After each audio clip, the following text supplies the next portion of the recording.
The 11 things they're not telling you about the new era of quantum computing. Number 11.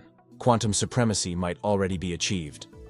In 2019, Google made history when its 53-qubit Sycamore processor completed a complex random sampling task in just 200 seconds, something that would have taken the world's fastest supercomputer, Summit, around 10,000 years. The paper published in Nature coined the term quantum supremacy, marking the first time a quantum device decisively outperformed a classical one.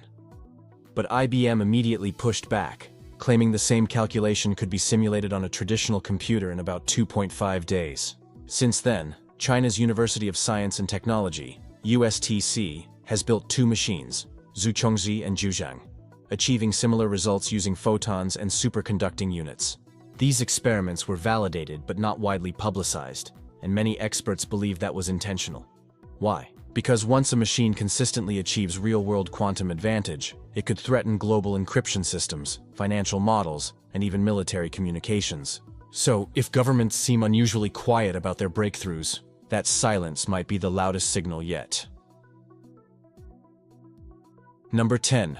Software is the real battlefield. When people think of quantum computing, they picture shiny processors cooled to near absolute zero. But the real race isn't in hardware, it's in software. Quantum computers don't speak the same language as classical ones. They require specialized frameworks to control phenomena like superposition and entanglement. That's why companies like IBM created Qiskit, Google built Cirque, and Canada's Xanadu developed PennyLane, which bridges quantum and classical systems. According to McKinsey's 2024 Quantum Technology Report, global investment in quantum software has tripled since 2020, surpassing $2.1 billion.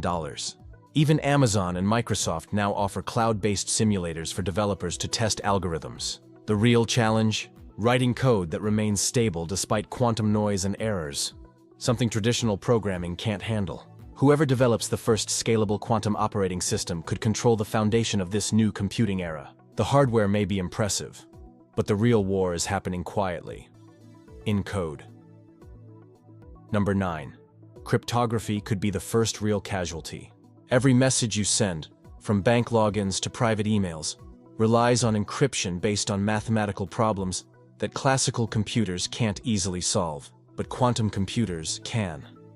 In 1994, mathematician Peter Shor proved that a large enough quantum computer could break RSA encryption, the backbone of nearly all digital security. That's not speculation, it's proven math. Once a stable, fault-tolerant quantum system exists, it could decrypt information considered unbreakable today. Governments are already preparing.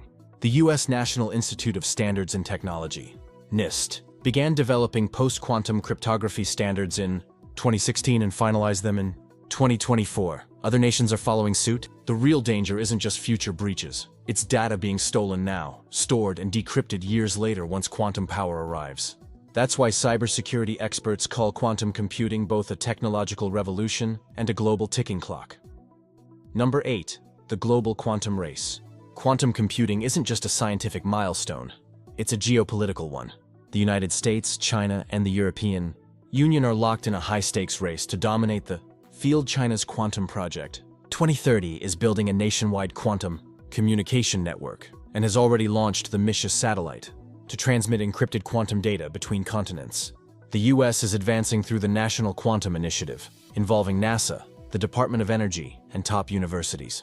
Meanwhile, the EU's quantum flagship, renewed in 2024, committed over $1 billion to research and commercialization.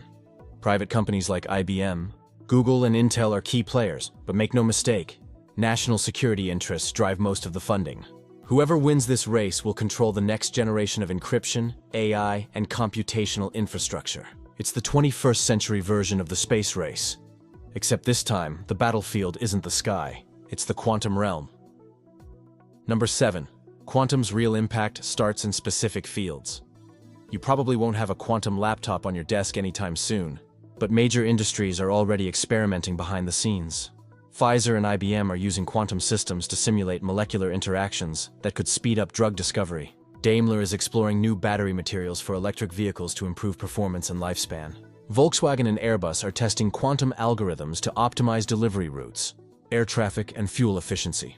These are early trials, but they show that quantum computing's first real impact will be in science and industry, not consumer tech. According to Boston Consulting Group, quantum computing could add $850 billion in annual value by 2040. The first real wave of benefits will come quietly, in medicine, energy, and logistics, long before quantum devices reach your home. Number 6. The silent struggle with errors and instability. Quantum computers may sound futuristic, but they're incredibly fragile. Each qubit can lose its quantum state in a fraction of a millisecond due to tiny vibrations, heat, or magnetic noise. To remain stable, these machines must operate in cryogenic chambers at temperatures near absolute zero, colder than deep space. IBM, Google, and Quantinuum are working on error correction, but the math is brutal. Right now, it takes thousands of physical qubits to produce just one stable logical qubit. In 2024, IBM's Heron chip reduced error rates by about 60%, but full-scale correction is still years away. Quantum decoherence, when information leaks out of the system, remains the field's biggest roadblock. Until that's solved, we're dealing with powerful but temperamental machines that can collapse from something as small as a stray photon. Number 5. It's not about more qubits, but better ones. Quantum companies love to brag about how many qubits their chips contain, but here's the truth: more isn't always better. Number 5. It's not about more qubits, but better ones. 2025. Nature Physics study revealed that qubit quality, how long they remain stable and how well they connect, matters far more than raw count. IBM's 433-qubit Condor chip set records, but many of those qubits can't maintain coherence long enough for meaningful calculations. That's why researchers focus on quantum volume, a metric that measures both quality and scalability. In simple terms, it's not about having thousands of shaky qubits. It's about having a smaller network that can reliably communicate and perform consistently. Google, Rigetti, and Atom Computing are now exploring modular quantum systems that link smaller processors together. The race ahead isn't for the biggest chip, but for the one that's smartest, most stable, and truly scalable. Number 4. The quantum hype cycle. Quantum computing today is where artificial intelligence was about a decade ago, surrounded by hype, struggling to deliver, but quietly progressing behind the scenes. According to Gartner's 2024 hype cycle, quantum technology currently sits in the trough of disillusionment, the stage where inflated expectations crash into harsh technical reality.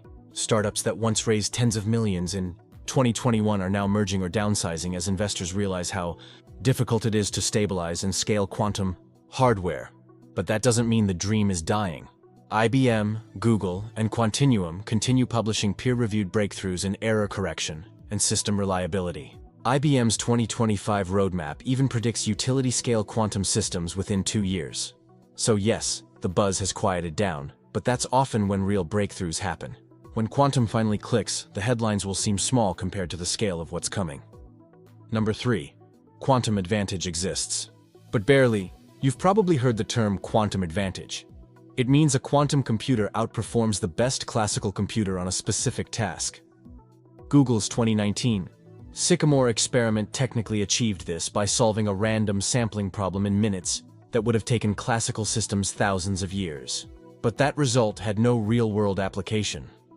Since then, IBM and Quantinuum have demonstrated smaller advantages in chemistry and optimization simulations, useful but still at the research stage. In early 2025, MIT Technology Review confirmed that no company has yet achieved consistent, practical quantum advantage outside controlled environments. The biggest leap so far came when IBM simulated a lithium hydride molecule with accuracy unmatched by classical methods. But even that required hybrid computing support. Quantum advantage exists, but it's fragile, expensive, and far from transforming everyday life. Number 2.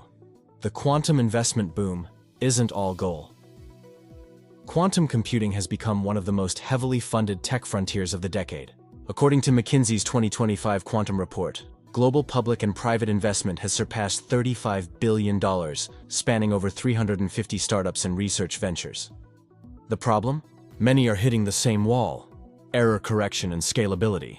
Just like the dot-com and blockchain booms, some companies are promising revolutions they can't yet deliver. Experts call this quantum inflation, where marketing runs faster than physics. Analysts even warn of a potential quantum winter in the next few years, as overhyped ventures collapse under unmet expectations. But failure here doesn't mean regression. Every dead end produces better data, improved materials, and smarter algorithms. Even if half of today's startups disappear, the technology they pioneer will push the survivors decades ahead.